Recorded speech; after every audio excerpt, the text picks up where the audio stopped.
j'ai un frérot ici, il m'a envoyé cette image. Il m'a envoyé cette image tout à l'heure. Et les gars, je suis pas du tout branché One Piece. Vraiment, je suis pas du tout branché One Piece de base. Ouais, j'ai pas suivi ça depuis Egghead en fait. J'ai pas suivi depuis Egghead. En fait, c'est une dinguerie vraiment c'est une dinguerie. En fait, dites-vous, je vois cette image et j'ai fait mon analyse et en fait, je vais vous la partager tout simplement. Parce que, vas-y, pourquoi pas, tu vois, c'est intéressant. Je trouve ça vraiment intéressant, les gars. En plus, ça a parlé de liberté, donc ça a fait un écho à ma dernière vidéo. Donc tout ça pour dire que, voilà, déjà, premièrement, on voit que ici, il y a un serpent, une sorte de monstre marin, tu vois. Là, il y a la lune, se crache des flammes tous les deux. Bref, là, il y a l'arche Maxime de Ener. Là, il y a un roi sur une sorte d'éléphant géant. C'est Zunesha, ça, les gars. C'est clairement Zunesha, les gars. Oh, on dirait un éléphant géant. Là, il y a encore une arche. Il y a des bâtiments qui rejettent de la fumée. Des sortes d'usines. Là, il y a un arbre. Sur cet arbre, il y a le démon qui se bat contre le serpent, là. Là, il y a une baleine géante. Des animaux humains. Bah, des minx, quoi. Là, ça, c'est le robot, c'est Emmet. Ça, c'est un Oz. C'est un géant primordial. Ça, c'est un homme poisson. Et bref, ça, c'est Nika, tu vois. Ça, c'est Luffy, c'est Nika. Vous dites ce que vous voulez. Ça, c'est des géants. Et là, c'est un démon qui nous fait penser, en fait, qui nous fait clairement penser à Im-sama. Et qui détient le soleil dans sa main. Les gars, le soleil est très important dans la prochaine partie. Donc là,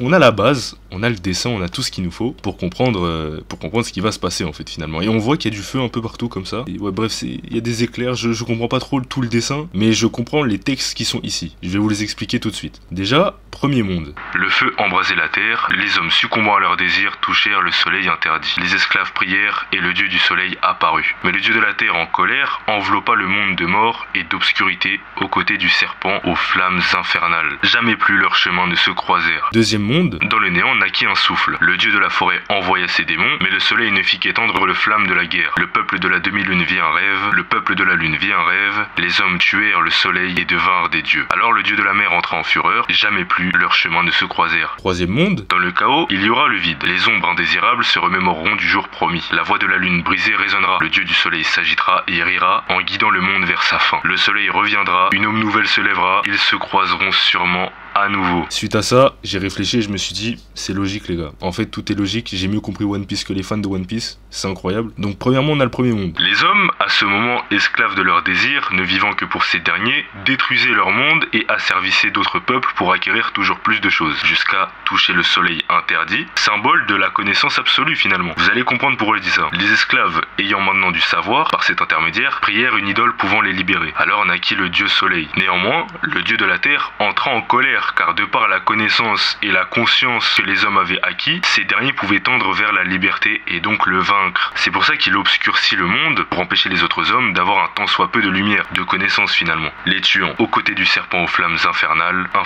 enfer, le diable, bref, vous avez capté. On est clair. En fait, One Piece c'est ça. One Piece c'est comme le monde réel, c'est un monde régi par le diable. Voilà, en gros, One Piece c'est une allégorie du monde réel. En vrai, c'est génial, mais bref. Deuxième monde, le souffle qui naquit représente la vie, tout comme le dieu de la forêt qui, pour contrer le démon du dieu de la terre, le serpent infernal comme on l'a vu, envoya lui-même ses propres démons. Mais le soleil représentant la connaissance, la conscience, bref le savoir en général, ne fit qu'encore plus créer du conflit et attiser la guerre. Alors, rêvant d'obtenir toujours plus de puissance, les peuples de la lune et de la demi-lune tuèrent le soleil, détruisant leur savoir, d'où le siècle oublié, en l'échange de pouvoir, les fruits du démon, devenant ainsi des dieux par cet intermédiaire et pour gagner la guerre. Alors le dieu de la mer entra en fureur face à ça, en les privant de la capacité de nager, leur rappelant qu'ils ne sont et ne seront jamais des dieux. Et enfin, le troisième monde, dans le chaos, il y aura le vide, suite au siècle oublié et au manque de savoir constant. Le soleil étant mort, la connaissance était perdue finalement. Les ombres indésirables représentant les peuples possédant la connaissance, les peuples opprimés et mis de côté et asservis par le gouvernement mondial, parce que c'est les seuls peuples qui possèdent véritablement un tant soit peu de savoir, s'étant battus durant cette guerre, se remémoreront le jour promis, celui pour lequel les esclaves priaient, le jour de la libération.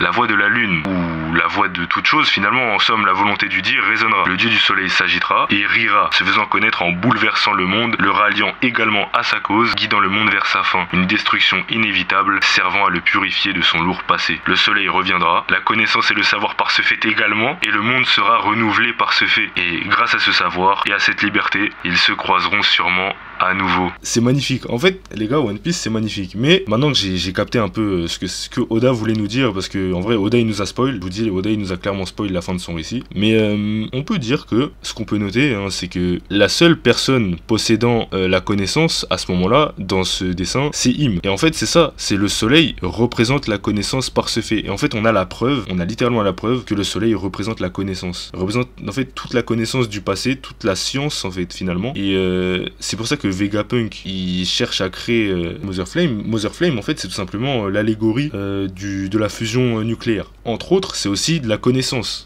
Ça représente aussi la connaissance. Et la seule personne possédant la connaissance, se rappelant du siècle oublié et du passé du monde, bah, c'est Im-sama, en fait. Tout simplement, c'est Im-sama. Et c'est pour ça que je me dis, ce démon-là, en fait, c'est Im-sama. Et ce soleil-là représente la connaissance. Bah, en fait, comme j'ai dit à mon pote, ce qu'Oda veut nous dire, hein, en vérité, c'est juste que pour vaincre le diable, en fait, faut juste être libre. Vu que le diable te pousse à être esclave de tes désirs, ne te rendant même pas vraiment plus heureux en fin de compte, tellement esclave que ce même asservissement va te pousser à servir d'autres humains, comme allez voir ma dernière vidéo, vous allez comprendre, sans penser à ce qui est vraiment important pour toi finalement, ces désirs ne font que te ralentir dans la réalisation du but de ton existence. En fin de compte, Oda il veut juste nous dire que si tu veux battre le diable, faut être libre. Et en fait, le diable, lui, ce qu'il cherche à faire, c'est réfréner la connaissance, réfréner la conscience, t'empêcher d'être conscient de toi-même, et pour t'éviter de tendre vers la liberté et t'empêcher de le vaincre, tout simplement. En fait, le meilleur moyen de battre le diable, c'est d'être libre. Et je pense que c'est le message d'Oda. Et en gros, voilà. Et en fait, c'est ma théorie. C'est ma théorie. Peut-être c'est pas ça, hein. Peut-être j'ai de la merde, les gars, mais pour moi, c'est ça. Enfin bref. Sur ce, One Piece. En vrai, les gars, je retourne ma veste, mais One Piece, en vrai, c'est génial. Et vas-y,